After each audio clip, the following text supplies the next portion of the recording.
Nurses are technicians, not clinicians. Stay in your lane. That is what Dr. Caldwell said 48 minutes before the John Doe in bed 12 coded on the night shift. St. Michael's Emergency Department in San Diego hums under fluorescent lights that turn skin the color of old wax. The antiseptic smell mixes with burned coffee from the break room pot no one empties, and somewhere down the corridor a monitor beeps its mechanical rhythm like a metronome counting down. Megan O'Brien moves through the chaos with economy of motion, her hand steady while checking vitals on a patient whose septic markers have climbed for 6 hours straight. The chart shows a fever of 103.2. Lactate at 4.1 and rising. Blood pressure dropping in the last hour. She's been watching him since shift change at 7 o'clock. Dr. Caldwell makes his rounds at 8:15, his white coat starched the way only hospital dry cleaning can manage, his voice carrying the particular pitch of a man accustomed to being listened to without question. He walks past the septic patient's bed without slowing, already dictating notes to a resident 3 steps behind him, already talking about discharge paperwork. Megan stands at the vitals monitor, her eyes on the trending data, and she doesn't interrupt because she's learned the cost of that mistake. 3 years at St. Michael's has taught her the hierarchy is not a suggestion. It's architecture. But the patient's numbers don't care about hierarchy. When Caldwell and his entourage sweep toward the elevator, Megan follows them into grand rounds.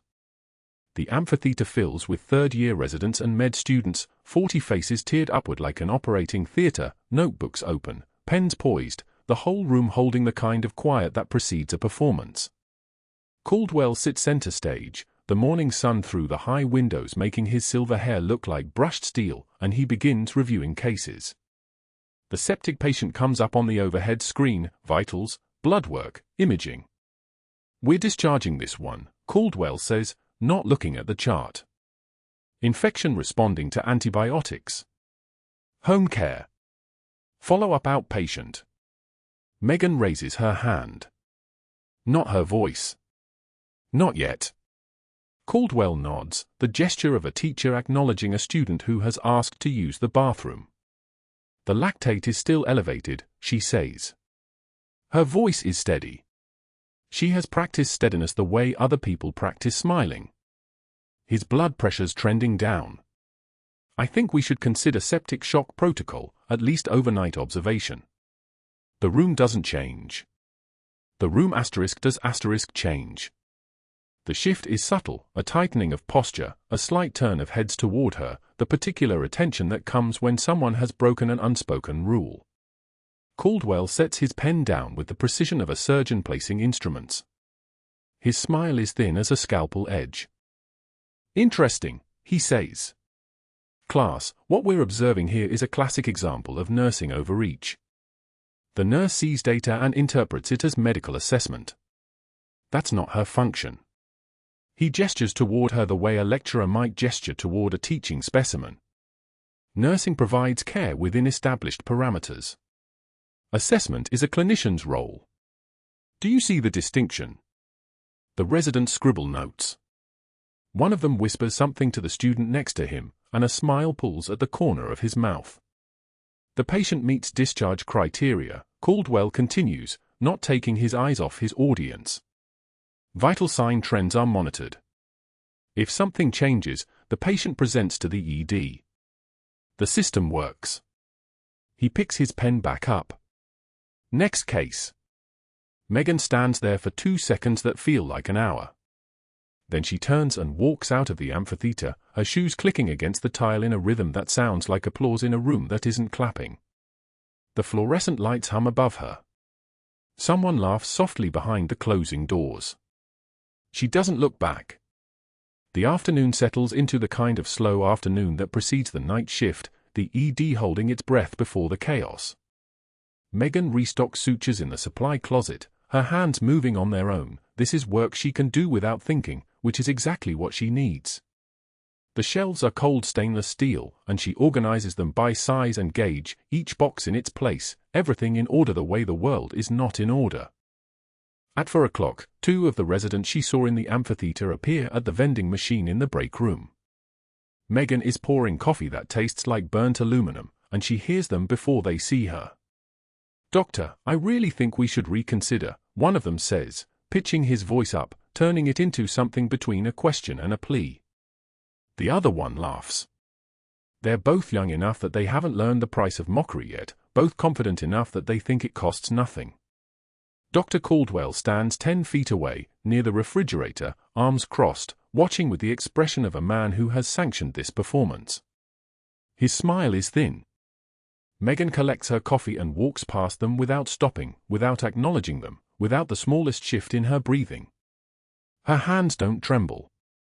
Her jaw clenches once, a single muscle contracting for less than a second, the only outward sign that she has heard them at all. She moves past like they are furniture, like they are air, like they do not exist. The break room goes quiet behind her. That kind of quiet has weight. Later, when the evening shift begins and the ED fills with the early accident victims and complaints that will build toward midnight chaos, Megan finds herself in the supply closet again, restocking trauma kits, sliding packages of gauze into their slots. The locker at the back is hers, narrow and metal gray, and she pulls it open without thinking about it until her hand freezes on the door handle. There are combat boots shoved in the back behind her spare scrubs. She hasn't looked at them in 3 weeks, maybe 4. The leather is cracked, creased at the toes from 1,000 miles of marching, and the left boot is stained dark near the toe, not rust, not dirt, not anything that washes out. She stares at them for 7 seconds, her fingers curling around the boot's rough fabric, her thumb tracing the worn laces. She doesn't remember reaching for them. The boot is heavy. Solid. Real in a way that nothing else in this hospital is real. She tucks it back, closes the locker, and returns to work. The night shift arrives at 11 o'clock, bringing the first real wave of patients. An MVA on aisle 5. A construction worker with a crushed hand. A woman who fell downstairs and might have internal bleeding. The ED transforms into the controlled chaos that Megan has learned to move through like a dancer who knows every step, every turn, every pause. She checks vitals and starts fours and documents histories, her hands moving with the precision of someone who has done this 10,000 times, someone whose muscle memory is older than her current life. At 2 in the morning, the ambulance bay doors hiss open and another stretcher rolls in. The paramedic is a woman Megan has seen before, call sign breaker, though Megan has never asked why, and she's already calling out vitals as the stretcher wheels hit the tile with a squeak that echoes down the corridor. Unconscious male, estimated age 35, found unresponsive in a parking lot on Harbor Drive, no wallet, no phone, no ID, breaker says. Her voice is clipped, professional, the sound of someone who has learned to deliver information without emotion. Responsive to pain, GCS-6, stable vitals, no obvious head trauma, multiple scars consistent with military service history. The patient is carried into Trauma Bay 3. He's covered in scars like a map of places that have tried to kill him and failed. His hands are calloused in the particular way that comes from holding weapons for 20 years. His face is weathered into the expression of someone who has seen things that don't appear in civilian medical textbooks. Megan moves to the intake station and begins documenting his belongings. A torn jacket, smelling of diesel fuel and rain. A pair of dog tags so worn the lettering is nearly illegible, the chain holding them corroded to almost nothing. She lists them on the intake sheet with the precision of someone making a legal record, because that's what this is, a document that matters. Then she lifts his left shoulder to check for identifying marks, and there it is. A tattoo on his shoulder blade. The 75th Ranger Regiment crest, edges crisp, colors still vivid, this is recent work, maybe 2 years old, maybe less. She's seen it before. Not on this man, but on men who look like him, men whose scars tell the same stories. She reaches for the intake camera without thinking about it. She photographs the tattoo. She adds the image to his file, creating a digital record that will mean nothing to anyone in this hospital, nothing that will help identify him, nothing that will connect him to anyone who might be looking for him. She finds her fingers pausing on the photograph half a second longer than necessary before she closes the file and moves to the next task, her hands betraying nothing, her face unreadable, her voice steady when she speaks. Bed 12, she tells the charge nurse. I'll monitor him. At 4 in the morning, the ED holds that particular silence that comes before dawn, when the wave of midnight emergencies has crested and the early morning accidents haven't started yet. Megan sits at the monitoring station, watching the John Doe's vitals scroll across the screen, blood pressure steady, heart rate normal, oxygen saturation fine. Everything about him is stable except his identity, except his name, except everything that would connect him to a life outside this bed. She watches him breathe. She doesn't see Dr. Caldwell arrive at 6 o'clock, don't notice his coffee cup or hear his footsteps on the tile. She is focused on the patient in bed 12, on the vitals that are steady, on the tattoo that means something she cannot say aloud. The monitor beeps its rhythm, steady and true, marking time like a heartbeat that refuses to stop. The sun is beginning to rise over San Diego. The sun was beginning to rise over San Diego when the vending machine swallowed Megan's $2 bills without asking permission. She stood in the break room hallway at 0630, watching the spiral mechanism rotate with mechanical indifference, listening to her coffee drop into the catch tray with a hollow plastic sound. 3 years she'd been walking these corridors, and the machine still sounded like it was sighing. The amphitheater had held 47 people on Tuesday morning when Dr. Caldwell used her as his teaching example. Miss O'Brien here believes 3 years of checking blood pressure qualifies her to override physician judgment, he'd announced, his voice echoing off tile walls while medical students angled their tablets to capture every word. She'd stood against the back wall, called in specifically for this moment, for this particular anatomy lesson in hierarchy. She questioned my discharge order on a patient with borderline sepsis markers, borderline, ladies and gentlemen, because apparently her nursing intuition supersedes laboratory values and clinical experience. The residents in the front row had laughed the way hyenas laugh at wounded prey. Caldwell had turned to her directly, his smile like a knife folded inside a handshake. "Would you like to explain to these future doctors what medical school you attended, Miss O'Brien? Which residency program?" She'd felt 47 pairs of eyes calculating her response, waiting for shame to crack her composure, waiting for the moment a subordinate remembers her place. Her jaw had tightened almost imperceptibly. Her hands had stayed at her sides, steady as surgical steel. "No, doctor," she'd said, voice level as still water. "Then perhaps limit your contributions to tasks within your scope of practice. Technicians maintain equipment. Clinicians make decisions." He'd smiled that thin smile again and dismissed her with a nod like a conductor ending an orchestra's humiliation. She'd walked out while residents smirked into their clipboards. That was Tuesday. Now it was Thursday afternoon, and the vending machine was still the most honest thing in this hospital. "Doctor, I really think we should reconsider," a voice called out across the hallway, pitched high and trembling with mock concern. Megan turned toward the sound. 2 residents stood near the medication station, the ones from Tuesday's amphitheater, the ones whose names she could have pulled from the resident roster but never bothered to learn. "My nursing intuition is tingling," the second one added, pressing a hand to his chest dramatically. "Should we override the attending? Because I have a feeling, you know, like a gut instinct." They laughed. That particular kind of laugh that only exists when there's an audience and a victim and the distance between them feels absolute. Megan collected her coffee. She didn't speed up. She didn't slow down.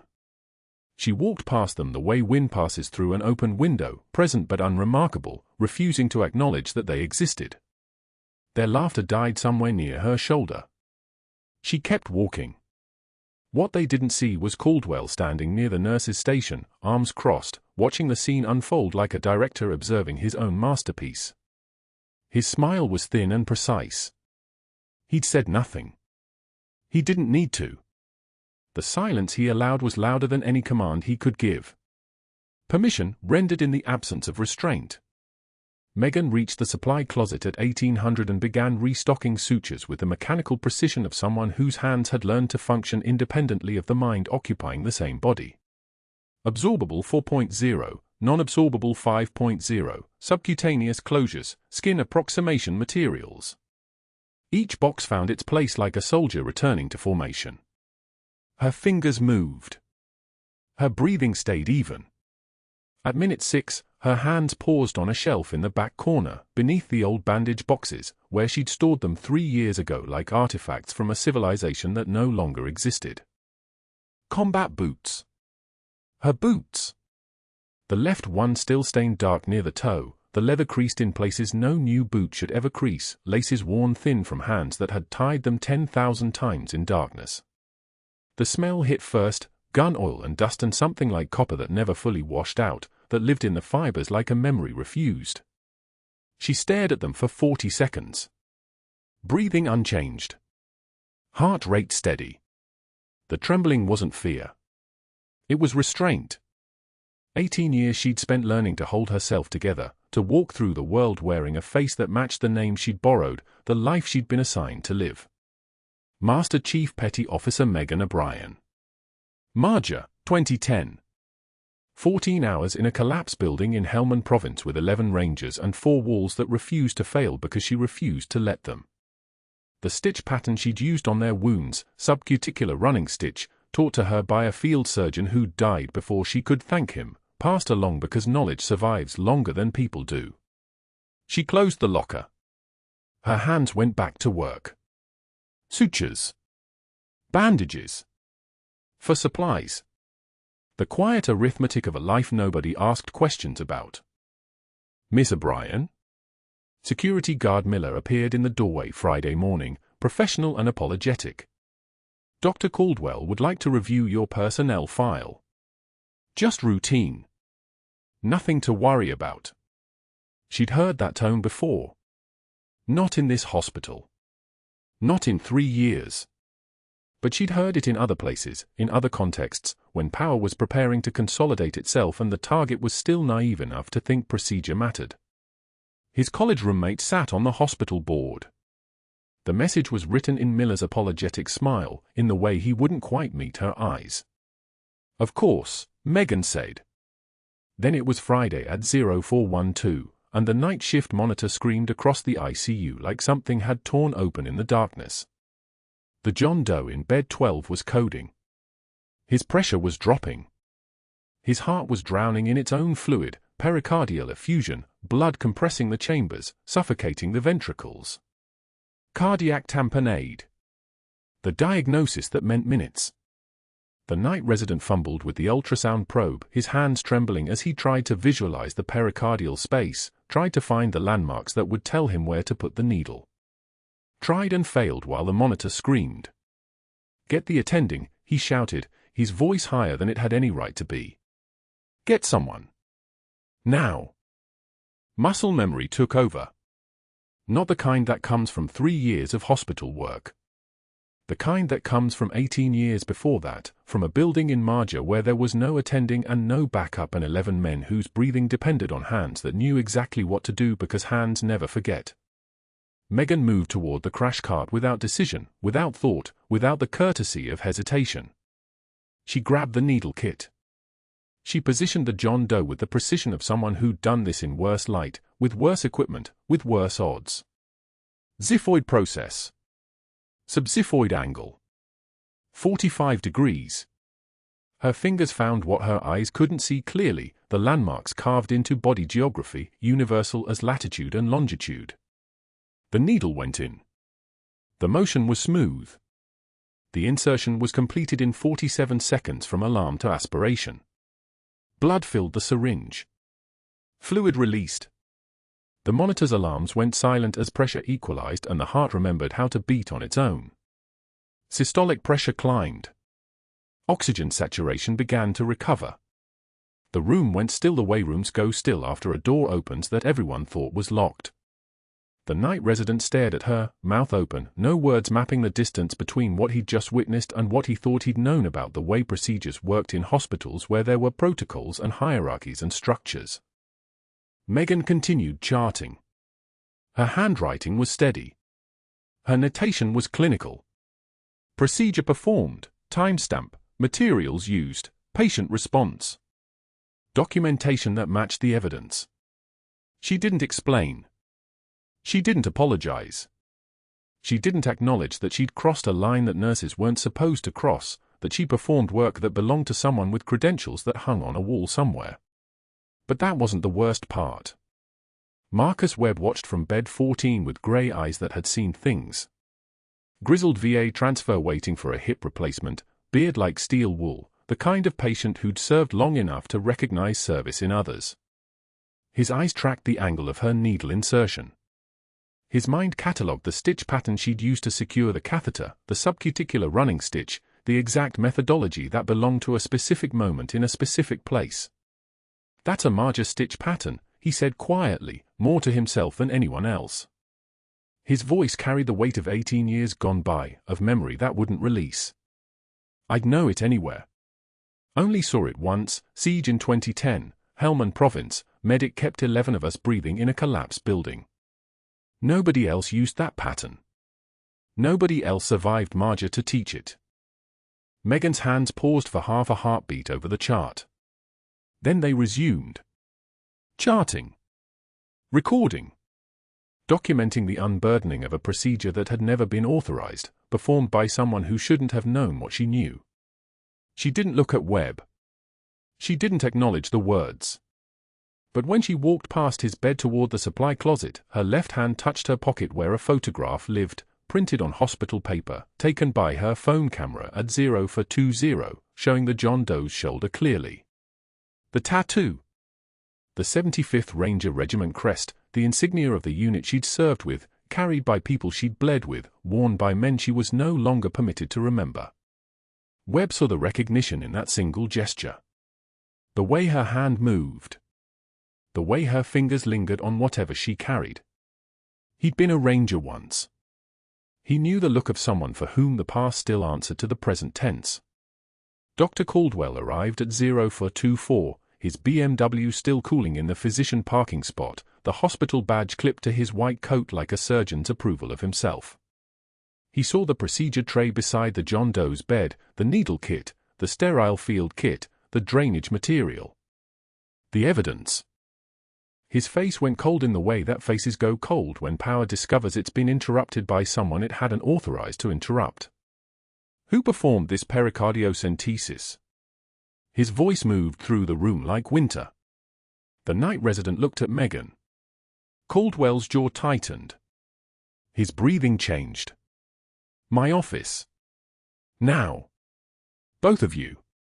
The monitor started screaming at 0412 Friday morning. Megan heard them from the supply closet where she'd been restocking 18-gauge needles, a sound that turned her spine into steel. ICU Bay 12. The John Doe. His heart was tamponade, the pericardial sac filling with blood like a balloon slowly crushing the organ inside, and every beat was pulling him deeper toward arrest. She moved before thinking. Boots on tile. 1, 2, 3, for down the hallway. The resident, Dr. Chen, third year, hand shaking, was fumbling with the ultrasound probe, trying to get a clear view of the pericardium while the monitor screamed its escalating alarm. 92, 84. 78, the oxygen saturation was crashing like a stock market in freefall. Chen's voice had gone thin. "I need cardiothoracic down here, but there was no time for cardiothoracic. There was barely time for breathing." Megan didn't ask permission. She grabbed the needle kit from the crash cart, 14-gauge angiocath, sterile field, the works, and her hands moved with the kind of precision that comes from having done this in places where the only light was muzzle flash and the only backup was prayer. The anatomy was textbook, second intercostal space, midclavicular line, angle of approach calibrated for depth. Her fingers found the landmarks on the unconscious man's chest like reading braille in the dark. Chen tried to say something.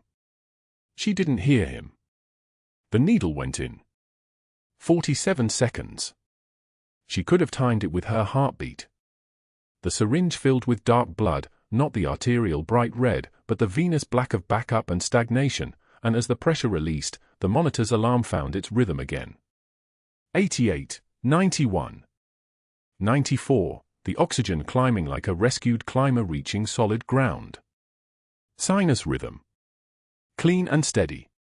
The John Doe's chest rose and fell with the ventilator's rhythm, his blood pressure stabilizing on the monitor like a plane finding its glide path. His tattoo, that 75th Ranger Regiment crest on his right deltoid was visible through the oxygen lines and central catheter tubes. She documented it. Photographed it. The moment she recognized the insignia, she'd known exactly what she was looking at, exactly what it meant. A ranger who'd fallen into the wrong place at the wrong time. Like her. Chen was pale. The night nurse, Rodriguez, steady as concrete, was already checking the line placement, her eyes moving between the monitor and the syringe in Megan's hand. That was... Chen started, then stopped. His resident's brain was calculating what had just happened, the implications stacking up like bodies in a mass casualty scenario. The patient stable, Megan said quietly. 12 words. Professional. Neutral. Her voice hadn't changed pitch, that was the trick, the discipline. Never let them hear the combat in your voice. Never let them see the muscle memory, the training, the things you've done in rooms that were darker than this one. But that wasn't the worst part. Caldwell arrived at 0424, moving through the ICU doors like a man who'd been called in early and knew exactly who to blame. His hair was still damp from the shower. His tie was pressed. His eyes went directly to the procedure tray, the used needle kit, the syringe of blood, the evidence of unauthorized action sitting on the steel cart like a confession. The monitors had stopped screaming. The John Doe was pink now, perfused, his vital signs climbing back into the normal ranges like a man clawing his way out of a grave. But Caldwell wasn't looking at the patient. He was looking at the tray. He was looking at Megan. "My office," he said. Not a request. A command delivered in the tone of someone whose college roommate sat on the hospital board, whose phone calls activated connections, whose displeasure had consequences. Now. The walk took 30 seconds. The elevator ride took longer. His office smelled like leather and old books, the kind of old books that nobody reads anymore but which looked impressive on walls. Diplomas from Johns Hopkins and Stanford covered one entire panel. Photos showed Caldwell in positions of authority, with senators, with hospital board members, with the kind of people who made decisions that determined whether young doctors succeeded or disappeared from the profession entirely. "You performed a surgical procedure," Caldwell said, not bothering with preamble, "without physician oversight. That's not nursing practice, Miss O'Brien. That's practicing medicine without a license." Megan stood with her hands at her sides. Her breathing was steady. Her jaw stayed loose, the visible restraint was more powerful than any argument she could make. The patient was coding. The resident couldn't. "The resident is a doctor," Caldwell interrupted, his voice climbing like an instrument reaching its highest note before it shatters. "You are not. We have protocols for a reason, Miss O'Brien. Protocols that protect patients from overeager nurses who watch too much television." His fingers started moving across his keyboard, loud, aggressive, the sound of institutional action being taken. "I'm filing a formal incident report. Unauthorized procedures. Pattern of insubordination. Questionable clinical judgment." He looked up. His eyes were the color of flint. "You're suspended pending investigation. Security will escort you out. That's effective immediately." She said nothing. Her jaw stayed loose. Her fingers curled slightly, then relaxed, a motion so small that only someone trained to read violence would have noticed it. Only someone who'd spent years understanding the difference between action and restraint. "I saved his life," she said quietly. 8 words. Even. Measured. "You violated hospital policy," Caldwell replied, and his smile was the smile of a man who'd already won, who'd already made his calls, who'd already moved his chess pieces into position. "There's a difference. One matters." By noon, 3 separate investigators were reviewing her personnel file, the State Medical Board, the Hospital Quality Committee, and an external auditor that Caldwell's college roommate had personally recommended. By 1:44 p.m., security had escorted her from the building. By 2:51 p.m., her employment status had shifted from active to suspended. Her access badge had been deactivated. Her credentials had been flagged for review. The official narrative was clean, unauthorized procedure, overreach, reckless endangerment of protocol. The facts didn't matter. The outcome did. And the outcome was that a woman who'd been Master Chief Petty Officer for 12 years, who'd kept 11 men breathing through a 14-hour firefight in a collapsed building in Marja, who'd survived things that required official erasure and mandatory silence, that woman was now suspended from a hospital in San Diego on the word of a man with connections and a personal vendetta. The John Doe in bed 12 remained unconscious, still unidentified except for the tattoo on his shoulder. But Ranger Petty Officer Marcus Webb in bed 14 had watched the entire scene unfold. He'd watched security escort her past his window. He'd watched her walk out of the ICU without looking back, her shoulders straight, her hand steady, her face the kind of blank that only came from having learned, over years of training, never to let them see what was breaking inside. She told no one that she'd been Master Chief Petty Officer Megan O'Brien until a Black Ops extraction in Kandahar went sideways, until the asset she'd been ordered to protect died in her arms with blood soaking through Megan's combat jacket and her name on her lips like a prayer. Megan had held her through the last breath, had kept her body close while the dust settled and the helicopters screamed overhead, and then her superiors had erased every record of the operation, every record of the asset, every record of the woman they'd lost. They'd erased Megan too, in a way. Told her the woman she'd been was now a threat to national security. Told her to disappear into the civilian world, to never acknowledge the tattoo on her chest, the unit crest hidden under her scrubs, to never speak the names of the men she'd saved or the ones she couldn't save. Officially, Master Chief Petty Officer Megan O'Brien did not exist. But she'd photographed that Ranger tattoo before anyone thought to ask why she looked. She documented it in the clinical system as a physical identifying mark, which meant the information was official, protected, part of the patient record. And sometimes old instincts override orders. Sometimes a woman who spent her life learning to move through dangerous situations alone recognizes another soldier in trouble and makes a choice that the bureaucrats who erased her would never approve. The combat boots remained in her locker, still stained near the toe with blood that wouldn't wash out no matter how hard you tried. The tattoo on her chest still ached when barometric pressure dropped before rain. And somewhere in the system, in a personnel file, in an investigative report, in the official narrative of St. Michael's Hospital, a 3-year career as a nurse was being dismantled by a man who had no idea what he was actually looking at. He'd seen a procedure. He hadn't seen the training. He'd seen insubordination. He hadn't seen the discipline. He'd seen a threat to his authority. He hadn't seen the legend. Caldwell found her at the monitor station at 0412, hand still steady while she documented the procedure that had just saved a life. His voice came first, sharp, cutting through the hum of ventilators and cardiac monitors like a knife through silk. That procedure was unauthorized. You performed surgery without a license. Not a question. An accusation. Megan didn't turn. Her fingers continued moving across the keyboard, each keystroke deliberate, each entry exact. The numbers on Webb's chart told the story, oxygen saturation climbing from 68 to 94. Blood pressure stabilizing. The trembling wasn't fear. It was restraint. You have no idea what you've done, Caldwell continued, his voice rising now, drawing the attention of the night shift nurse who suddenly became very focused on her own computer screen. I'm filing a complaint with hospital administration. Patient safety violations. Practicing medicine without a license. Unauthorized invasive procedures. Megan closed the chart. She turned to face him, and something in her eyes made him take half a step back, not fear on her face, but a kind of terrible calm that comes from having already survived worse. The patient needed intervention. The resident couldn't perform it. Her voice was level. I documented everything. You're finished here, Caldwell said, his jaw tight with the satisfaction of a man who'd finally found leverage that would stick. Security is coming. You'll be escorted from the building. He paused, and his smile was thin as a blade. Don't bother coming back Monday.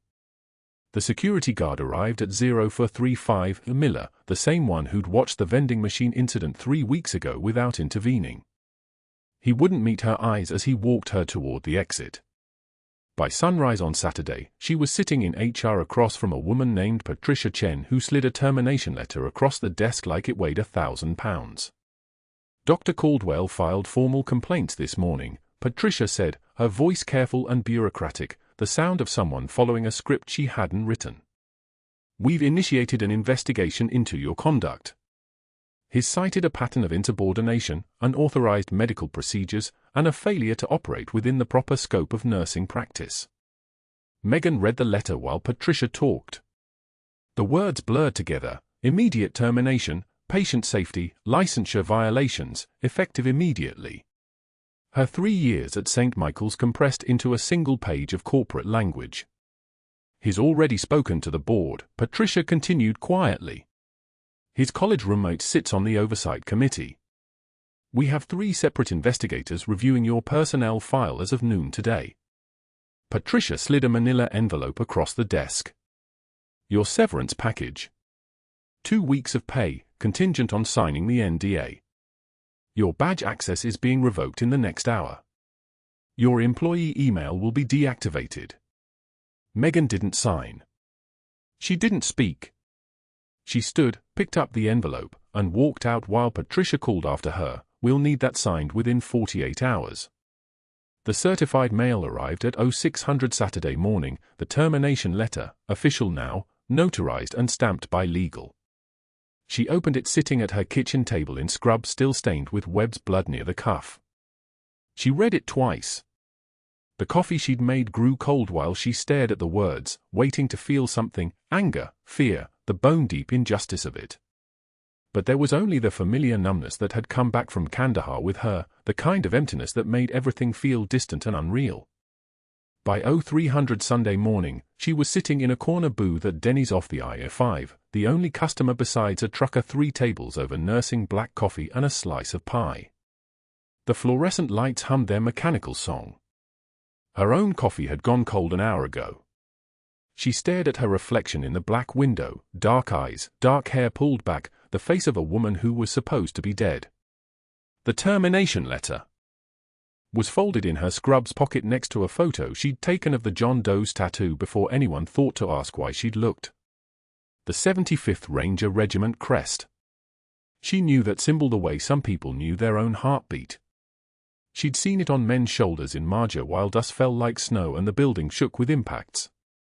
She'd seen it on the chest of a 23-year-old private named Matthews while she kept him breathing through a sucking chest wound with nothing but her hands and muscle memory and the kind of determination that burns when you have no other option. The waitress refilled her cup without asking. Megan didn't drink it. Her phone buzzed at 0302. Text from Miller, the security guard. Dr. Caldwell moving the John Doe to county tomorrow. Says St. Michael's can't afford charity cases taking up ICU beds. The guy still hasn't woken up. No family. No one looking for him. She stared at the message while the letters seemed to rearrange themselves. County General's ICU was a machine that processed bodies, not a place that saved them. An unidentified patient with no insurance, no advocate, no one to fight for him would code within 48 hours, and nobody would ask questions. She knew this. She'd lived this. She'd watched it happen in rooms that didn't officially exist, to people whose names were never recorded. The photo of Webb's tattoo seemed to burn in her pocket. The rain started against the window like applause. It was the kind of rain that comes before dawn, heavy and relentless, and she watched it while the pieces of her former life settled into place. Master Chief Petty Officer Megan O'Brien, that was who she'd been until the extraction in Kandahar went sideways, until the asset she'd been ordered to protect died in her arms despite everything she could do, despite every technique perfected across 3 tours.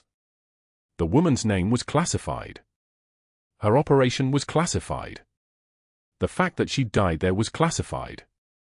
Megan's superiors had told her the same thing they told everyone who survived the impossible: you were never there. This woman never existed. If you speak about what happened, you become a threat to national security. Pen and paper. Sign here.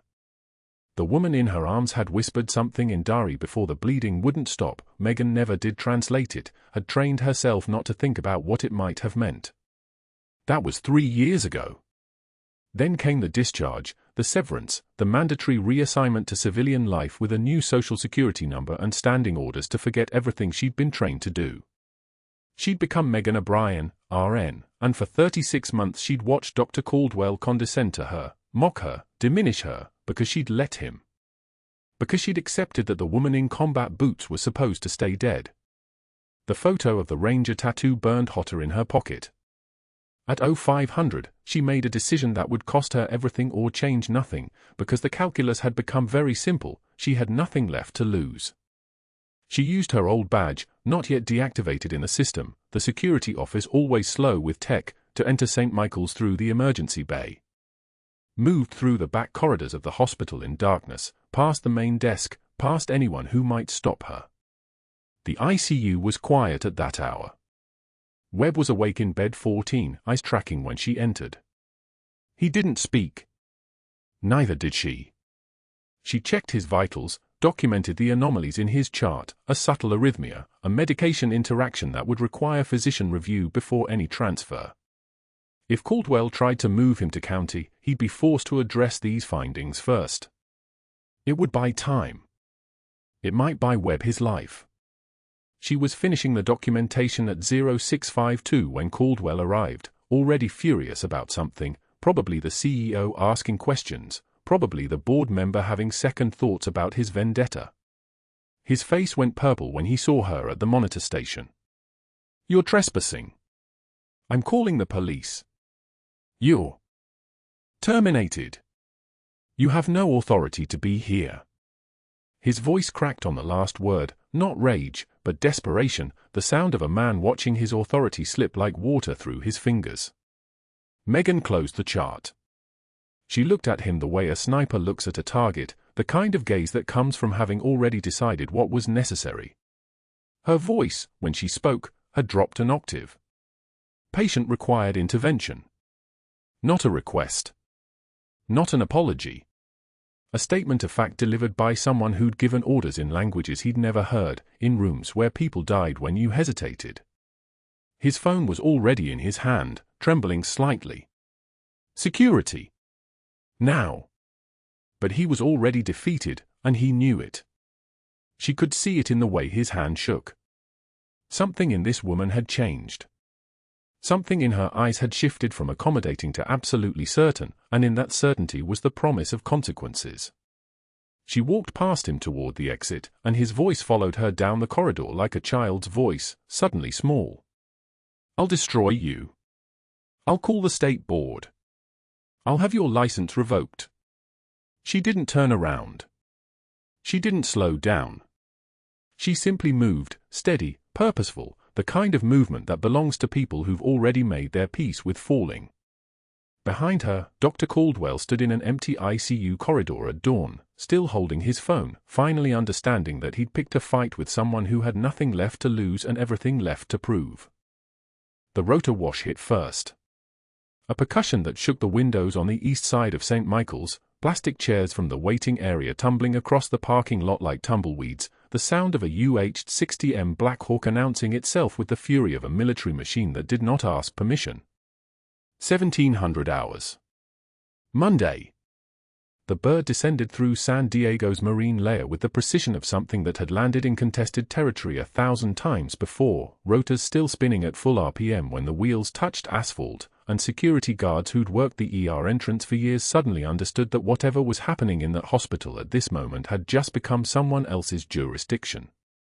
For soldiers in dress uniforms walked through the ER doors before the rotor wash finished rattling the trauma bay windows. Not NCOs. Not enlisted. Officers, from the cut of their uniforms and the way people instinctively moved out of their path. The lead soldier, a captain with the bearing of someone accustomed to command, approached the security desk where a man named Derek had been working the same station for 6 years without incident. The captain's voice was calm. Professional.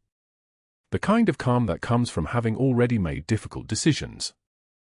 "We're looking for one of your staff members. Master Chief Petty Officer Megan O'Brien." The captain held up a tablet. "She goes by Reaper." Derek's face went white. Not pale. White. The color of someone whose understanding of how the world worked had just shifted in 30 seconds. He reached for his radio with hands that didn't quite work properly, and he read the name from the tablet, the rank, the call sign, the security clearance level stamped in red across the digital file, and his voice cracked on each syllable like he was reading the nuclear launch codes. Master Chief Petty Officer O'Brien is no longer employed here. She was terminated Saturday morning, pending investigation, Anne. He didn't finish. A two-star general walked through the ER doors behind the 4 soldiers, and the general moved past the security desk without stopping, past the waiting area where patients watched with phones half raised, directly toward the administrative corridor where Dr. Caldwell's office sat with the door closed and the blinds drawn.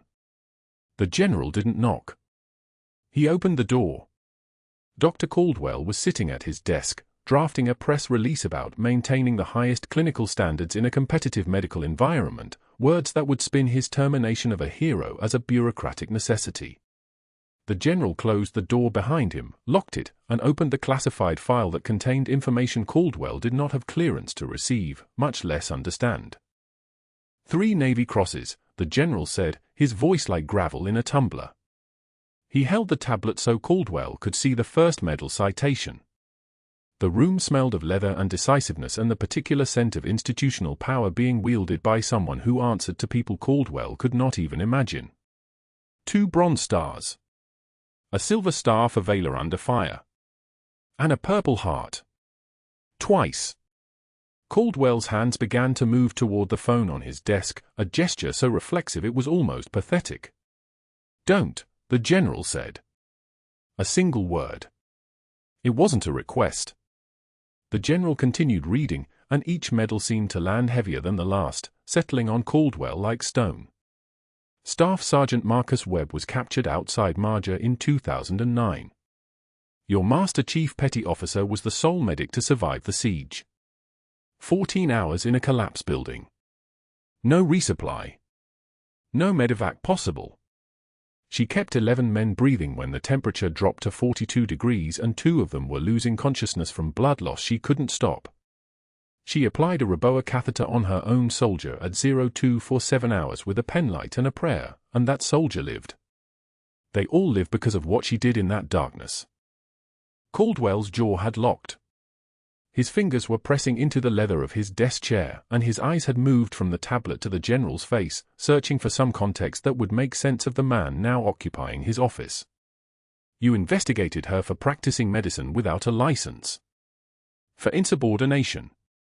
For violating protocols. The general's voice dropped another register.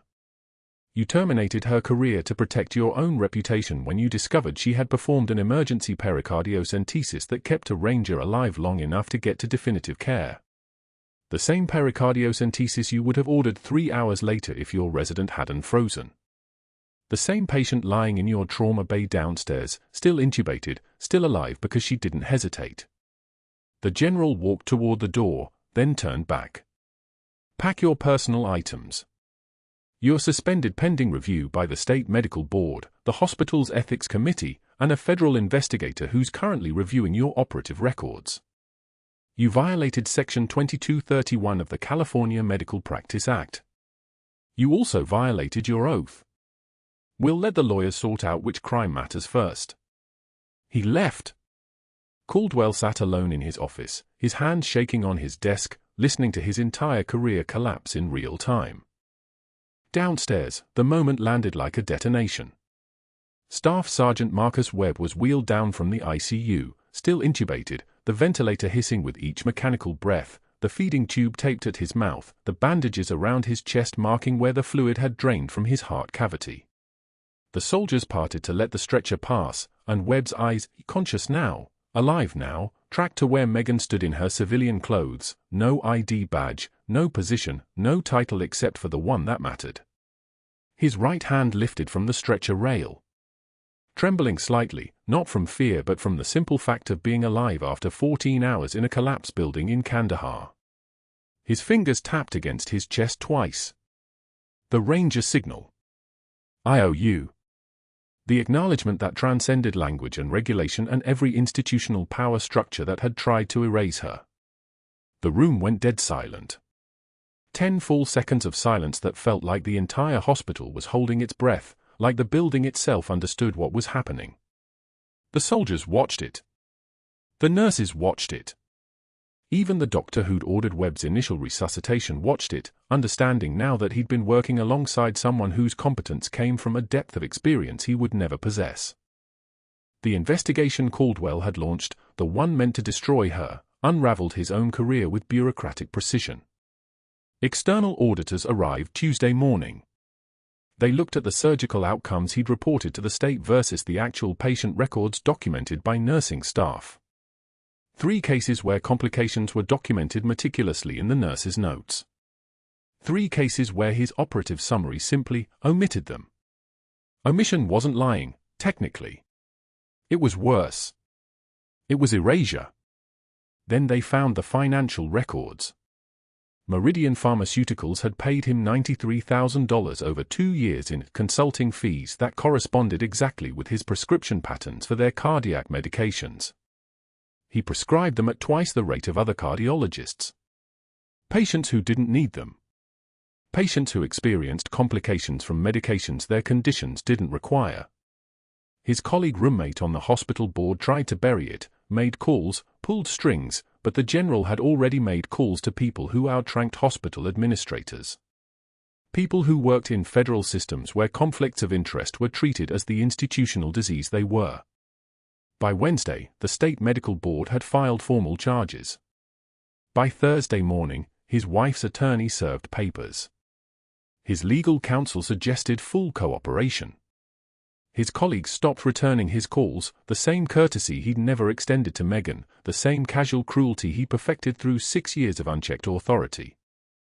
The hearing took place Friday afternoon in a conference room on the hospital's administrative floor. Megan sat in the back row, hands folded in her lap, watching without expression as they read the charges. Falsification of operative records. Undisclosed financial conflicts. Overprescribing potentially harmful medications. The list was methodical. Each item was documented. Each policy violation he'd cited against her, protocols, procedures, the boundaries between disciplines, highlighted protocols he'd violated with systematic precision. His own weapon had destroyed him. The thoroughness he demanded of others now disassembled him page by page, with the relentless efficiency of a bureaucracy protecting its own by eliminating him as a liability. She didn't testify. The evidence spoke. The evidence always spoke if you gave it time.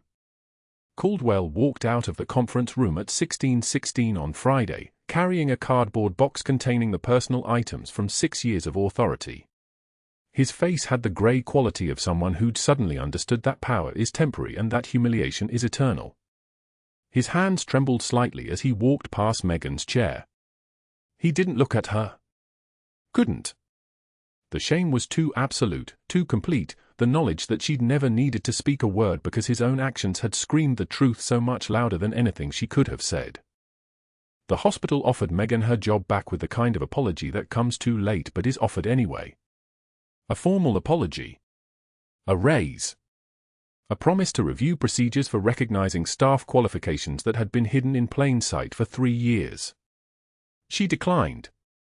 The VA hospital in La Jolla contacted her through channels neither of them discussed. They needed someone to run their emergency trauma program, to design protocols for combat medics transitioning to civilian medicine, to build a bridge between the military system and the civilian world.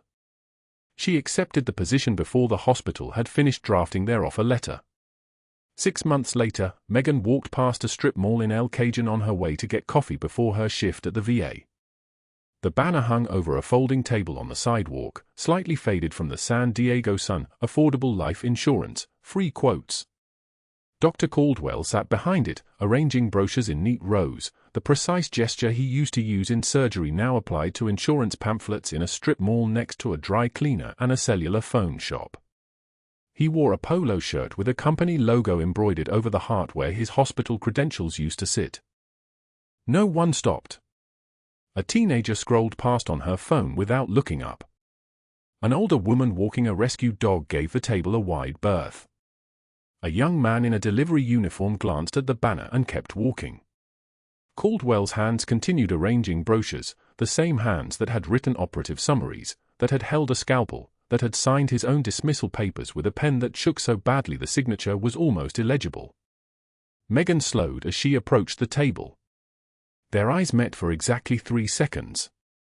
Recognition crossed Caldwell's face, followed by something that wasn't quite shame and wasn't quite anger. It was something else.